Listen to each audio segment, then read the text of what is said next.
கிறிஸ்துவுக்குள் பிரியமானவர்களே, இந்த நாளுக்கான மாலை நேரம் என்ன? அப்போஸ்தலனாகிய பவுல் ரோமருக்கு எழுதின நிருபம் 16வது அதிகாரம் 10வது வசனம். ரோமர் 16:10. ரோமன் 16:10. கிறிஸ்துவுக்குள் உத்தமனாகிய அப்பல்லேயை வாழ்த்துங்கள், அரிஸ்தோபுலுவின் வீட்டாரை வாழ்த்துங்கள்.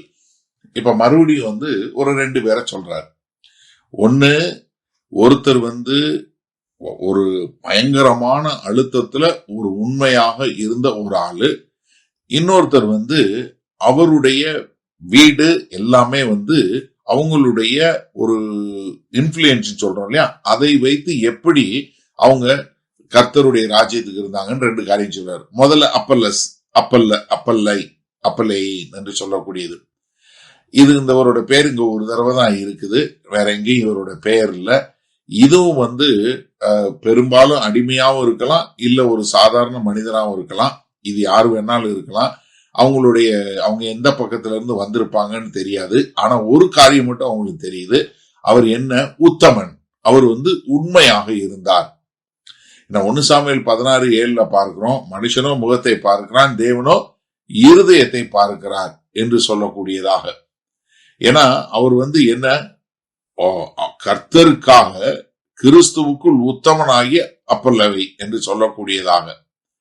ஏன்னா அவர் என்ன எல்லா மாதிரியான ஒரு சோதனை வந்த போதும் அவர் நின்னாரு என்று சொல்லக்கூடியதாக.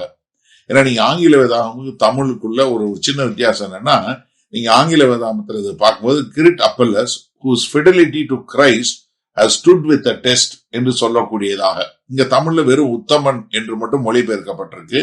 என்ன சோதிக்கப்படும் போது அவர் சோதனையில ஜெயித்தவராய், அவரை பொண்ணு புடமிடுவது போல புடமிடப்பட்டாரு. ஆனா அவர் அவருடைய உண்மையான விசுவாசம் ஜொலிக்க கூடியதாய், அப்ப அழுத்தத்துல உண்மை உள்ளவராய், பாடுல அவர் தாங்கக்கூடியவராய் இருக்கிறத நம்ம பார்க்கிறோம்.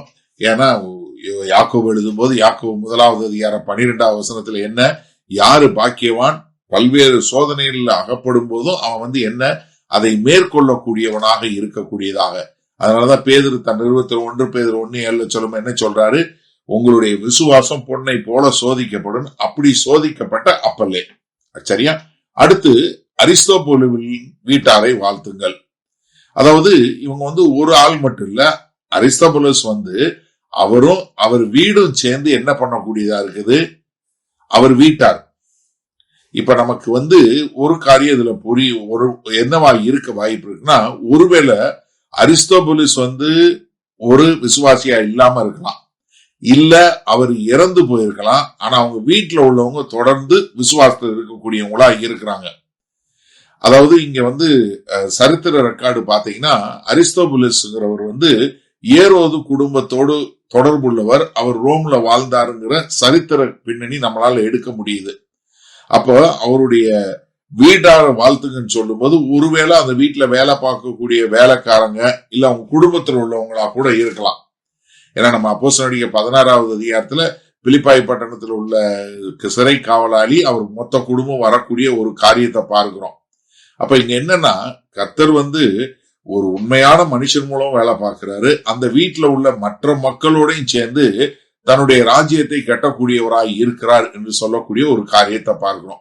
சரி, இந்த நாள்ல இந்த வசனத்தை நம்ம எப்படி எடுத்துக்கிறது? இப்ப அப்பல்லேயை சொல்லும் போது அவருடைய விசுவாசம் சோதிக்கப்பட்டது. அவர் சும்மா வாயில மட்டும் அறிக்கை செய்யல. இப்ப உங்களுடைய விசுவாசம் சோதிக்கப்படக்கூடிய, சோதனையில ஜெயிக்கக்கூடிய விசுவாசமா இருக்கா, இல்ல அது போகக்கூடியதா இருக்கா? நீங்க பாருங்க, ஒரு நிமிஷம் யோசிச்சு பாருங்க. அதாவது இப்ப உங்களுக்கு ஒரு அழுத்தம் வருது, உங்களுக்கு ஒரு பயங்கரமான பிரஷர் வருது, இல்ல உங்களுக்கு எதிராக ஒரு காரியம் நடக்குதுன்னா, அப்படி பண்ணும்போது உங்களுடைய விசுவாசம் ஜொலிக்கக்கூடியதா இருக்குமா, இல்ல நீங்க சோதனையில ஜெயிக்க முடியாதவங்களா இருந்துருவீங்களா? சிந்திச்சு பாருங்க. இன்னொருத்தர் அவருக்காலே அவர் வீடு என்ன பண்ணக்கூடிய மக்களா இருக்காங்க, அவங்க எல்லாம் என்ன கர்த்தருக்கு என்று வாழக்கூடிய ஒரு மக்களா இருக்கிறாங்க. அப்ப எனக்கு அருமையானவர்களே, இன்றைக்கு நிறைய பேர் கர்த்தர் பேர்ல விசுவாசம் வச்சிருக்கிறோம், நான் கர்த்தருக்கு என்று வாழக்கூடியவன் அப்படின்னு சொல்றாங்க. ஆனா அவர்கள் ஒரு சோதனையோ ஒரு போராட்டமோ இல்ல ஏதோ வரும்போது அவர்களால நிக்க முடியல. ஆனா உண்மையான விசுவாசம் என்னன்னா, அது சோதிக்கப்படும் போது அது நின்னாதான் அந்த விசுவாசம் உண்மையான விசுவாசம். இப்ப உங்க விசுவாசம் சோதிக்கப்படும் போது, ஒரு அழுத்தத்துக்குள்ள போகும்போது, இல்ல நீங்க ஒரு பாடுல போகும்போது, இல்ல கிறிஸ்துவின் நிமித்தம் நீங்க வாழும்போது, ஒரு பெரிய போராட்டத்துக்குள்ள போறீங்க, உங்களால அதை மேற்கொண்டு வாழக்கூடிய ஒரு வாழ்க்கை வாழக்கூடியதா இருக்குதா யோசிச்சு பாருங்க. ஏன்னா அப்போஸ்தலனாகிய பவுலுங்க அப்பல்லையை வாழ்த்தும் போது என்ன சொல்றாரு, உன்னுடைய விசுவாசம் சோதிக்கப்பட்டது, அவ்வளவு அழுத்தத்திலையும் நீ ஜெயிச்சான்னு. இப்ப உங்களை பார்த்து கர்த்தர் சொல்ல முடியுமா அந்த மாதிரி? பல பிதாவே, இதோ இந்த நல்ல நாளிலும் அப்பல்லை அவ்வளவு சோதிக்கப்படும் போதும் அவனுடைய விசுவாசம் மாறாமல் உமக்கென்று வாழ்ந்ததை பார்க்கிறோம். அதனால நாங்களும் இப்ப கேட்கிறோம், ஆண்டவரே எங்களுக்கு அப்படிப்பட்ட ஒரு நல்ல கிருபையை கொடுங்க. நாங்க என்ன பாடு, என்ன போராட்டம், என்ன நிந்தை, எந்த அழுத்தத்துல போனாலும் எங்க விசுவாசம் எங்களை விட்டு ஒளிந்து போகாதபடி சோதிக்கப்பட்ட புடமிட்ட பொன்னை போல இருக்க எங்களை ஒப்பு கொடுக்கிறோம். உம்முடைய கிருபை எங்களுக்கு மிகவும் தேவை ஆண்டவரே. இயேசு கிறிஸ்துவின் மூலம் பிதாவே, ஆமேன். கர்த்தர் உங்களை ஆசீர்வதிப்பாராக. நாம் நாளை காலை தினசரி தியானத்தில் சந்திப்போம். Good night.